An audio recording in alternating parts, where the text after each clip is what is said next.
Dear Heartlines Love Story Radio, it happened this morning. I was standing on platform 14 of Amsterdam Central Station, suitcase in one hand, camera bag in the other, when I saw her after 11 long years. She was walking in my direction, head slightly bowed, her honey blonde hair falling loose over the collar of a beige wool coat. The crowd moved around her, but somehow, she seemed untouched by the chaos, like she was walking through a different time.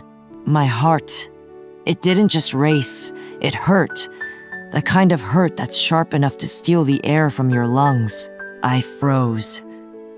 My feet felt anchored to the cold concrete. Around me, there was the distant screech of train brakes, the soft hiss of doors opening, and the faint smell of roasted coffee drifting from the cafe across the concourse. People were calling out to each other, dragging luggage, kissing loved ones goodbye. But all I could hear was the pounding in my chest. She didn't see me. Or maybe she didn't look. In that split second, I wanted to call her name to close the space between us, to tell her about all the years I'd spent, wondering if she was happy, if she ever thought of me. But something in me hesitated. And so, I just stood there, watching as she stepped onto the train. I caught the briefest glimpse of her profile through the window, the same soft curve of her cheek, the faintest trace of a smile, and then she was gone. Her train pulled away, and with it, the chance I had carried in my heart for over a decade. To understand why this moment mattered so much, I need to take you back to the winter of 2014, when I first met Saskia de Vries. My name is Adrian Vale. I'm 33 years old, from Bristol, England. I stand about 6'1", with a lean build that comes from years of lugging camera equipment across cities and mountains. My hair is dark chestnut, always a little unruly no matter how I try to tame it, and my eyes green, though people tell me they change with the light. I make my living as a freelance travel photographer, chasing moments and faces that tell stories without words.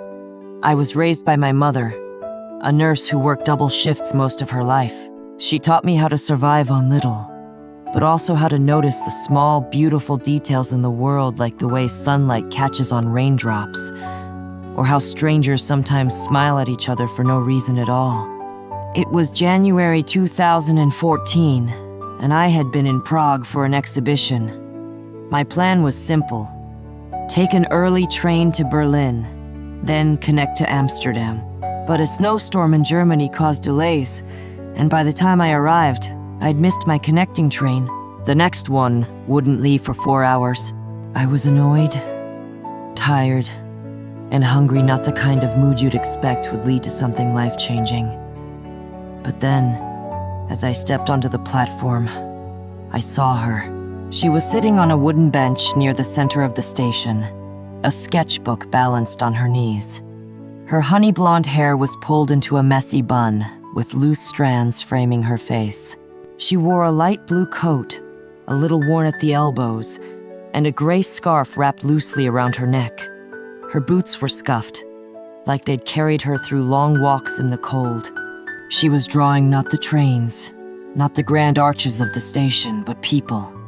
A little boy tugging at his mother's sleeve. An old man feeding crumbs to a pigeon. Her pencil moved quickly, her lips pressed in quiet concentration. I don't know why I stopped walking. I don't know why I couldn't take my eyes off her. Maybe it was the way she seemed completely absorbed in the world, yet also apart from it. Maybe it was the faint crease between her brows when she erased a line she didn't like. Whatever it was, it pulled me in, and that was the moment that changed everything. At first, I told myself not to interrupt her. She looked so deeply lost in that little world of hers. But something about the way her pencil paused, the way she glanced up briefly, almost as if she could feel someone watching, made my feet move before my mind could stop them. Sorry, I couldn't help noticing your sketches, I said softly. She looked up at me then, and it was like the station went quiet. Her eyes were the color of early morning sky, that pale blue before the sun rises. There was a flicker of surprise, then a small, guarded smile. "Are you an artist?" I asked. She shook her head, tucking a loose strand of hair behind her ear. "Only in stolen moments," she replied, her voice low, accented Dutch, I guessed. "Mostly, I'm just passing time." Her accent had a softness to it, like her words were wrapped in warmth. I gestured to the empty space on the bench beside her. "Do you mind?" She hesitated, then nodded. I sat, placing my camera bag between my feet. For a moment, neither of us spoke. I watched the crowd pass, the sound of footsteps, rolling suitcases, and distant piano notes from somewhere in the station blending together. She noticed my camera. "You take pictures," she said, not as a question, but as a statement. "I try," I smiled. "Mostly I try to catch the things people forget to look at." Something in that made her smile wider, the kind of smile that feels like a secret being shared. I asked her name, and she told me. Saskia de Vries, 20 years old, an art student from Utrecht. She was traveling back home after a weekend in Paris visiting friends. The conversation came slowly at first, but once it began, it was as if we'd always known how to talk to each other. She told me about her love for drawing people who didn't know they were being watched. "That's when they're most themselves," she said. I told her about photography, about my obsession with chasing light, and how I believed even fleeting moments could hold entire lifetimes. And as we spoke, something began to change in the air between us, something unspoken, delicate, but impossible to ignore. The snow outside had eased into a soft, steady fall, the kind that dusts the rooftops and makes the air smell clean. I suggested we find somewhere warm, and she agreed. We walked to a small cafe tucked inside the station, the kind of place where the windows fog over and the tables wobble slightly when you lean on them. We sat by the window. She ordered tea. I ordered coffee. The mugs were mismatched, chipped at the edges. For a while, we just sat there, watching the snowflakes drift past the glass, our hands curled around the warm ceramic. There were moments of quiet, not awkward, but full of that strange electricity that only comes when two people are learning each other's rhythm.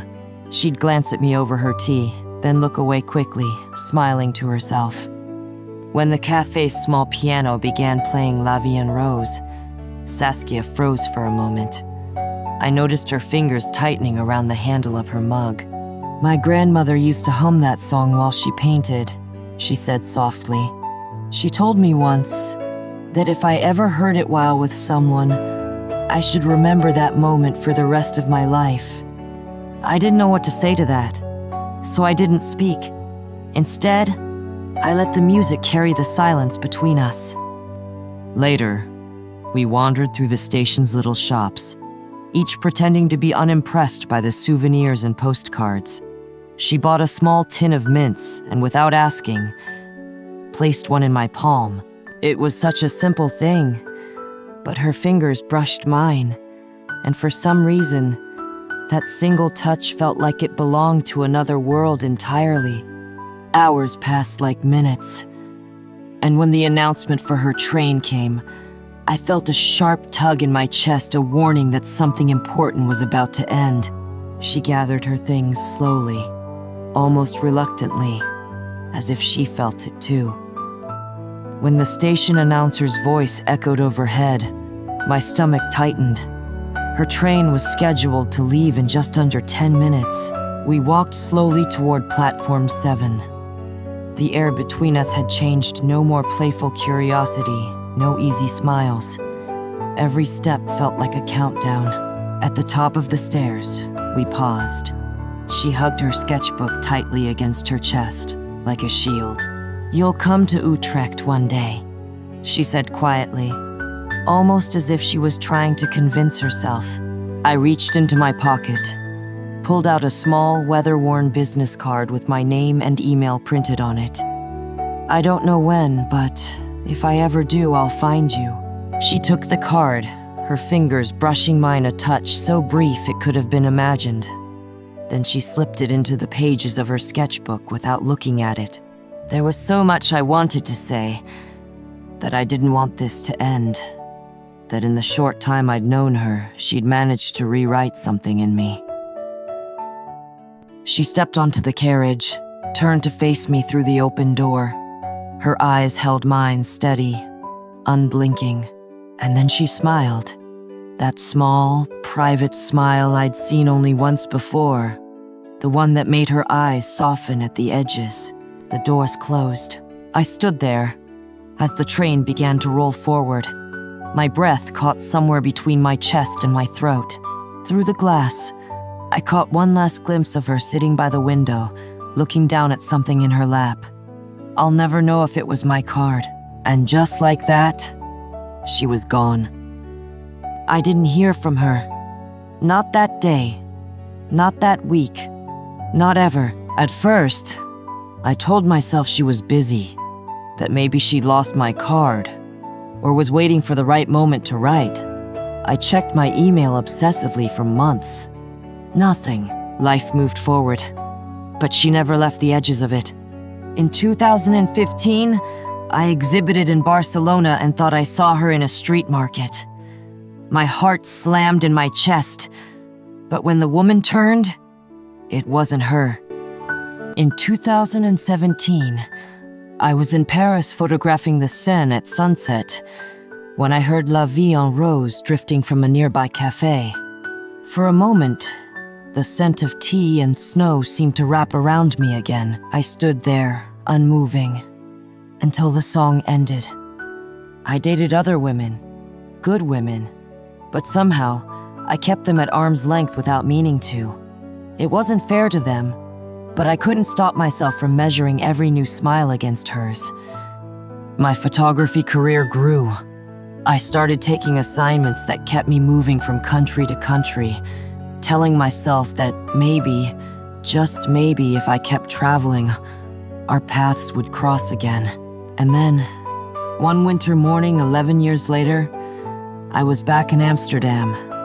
The station looked the same arched ceilings, the same faint scent of pastries and coffee. And there she was, walking through the crowd like she'd stepped out of a memory. It's strange. After all those years of wondering if I'd ever see her again, I thought the moment would feel like a gift. But standing there on platform 14 that morning, it didn't feel like a gift at all. It felt like standing on the edge of something fragile, something that could shatter if I took a single step forward. She moved through the crowd with the same unhurried grace I remembered, her hair a little shorter now, the golden tones deepened with age.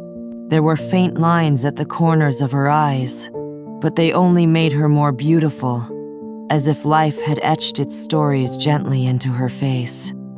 My throat tightened. All I needed to do was call her name. She was only a few meters away, but in my chest, a quiet fear whispered.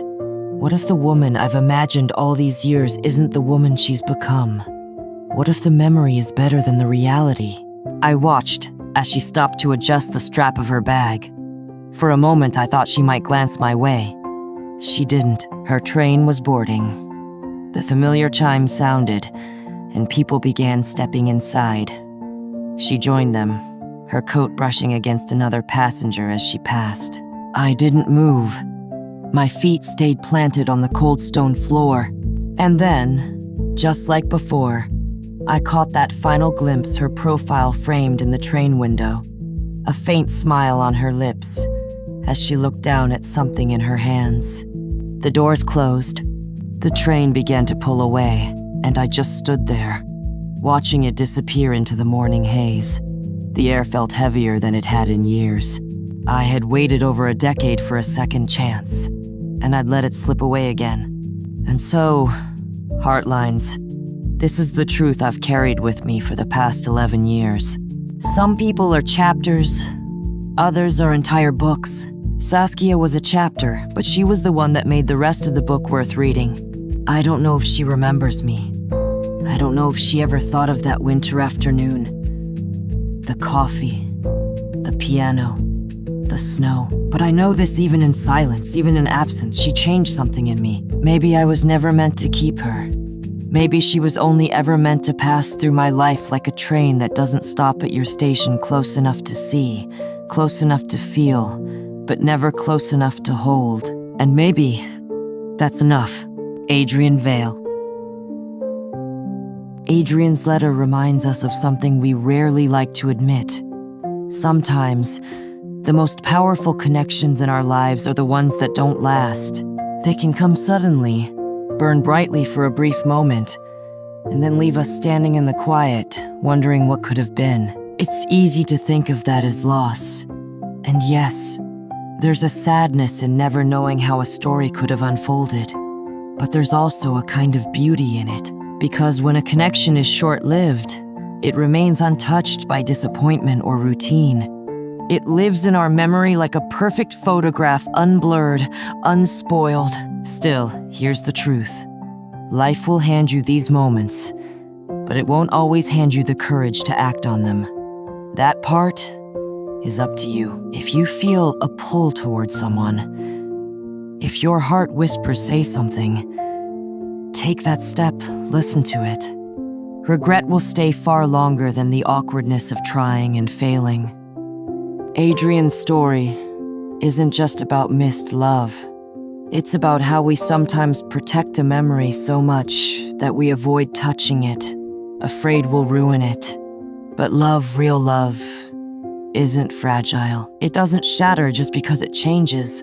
Sometimes the reality might surprise you. If you've been holding back, waiting for the right moment, here's a reminder. Perfect timing is a myth. Life rarely gives us clean openings. Often, the choice is between taking a shaky, uncertain chance now, or living with what if forever. And if the chance is gone, if the train has already pulled away, hold on to the fact that you felt something rare. That's worth cherishing, even if it didn't become what you hoped. Because not every person who changes us is meant to stay. Some are meant to teach us what to look for, how to feel deeply, and how to notice the beauty that can happen in just a few stolen hours. If you were in Adrian's situation, would you have called out to her? Would you risk shattering a perfect memory for the chance to see what's real? Have you ever carried someone in your heart long after they were gone? And if they stood in front of you again today, would you speak? Let me know your thoughts in the comments.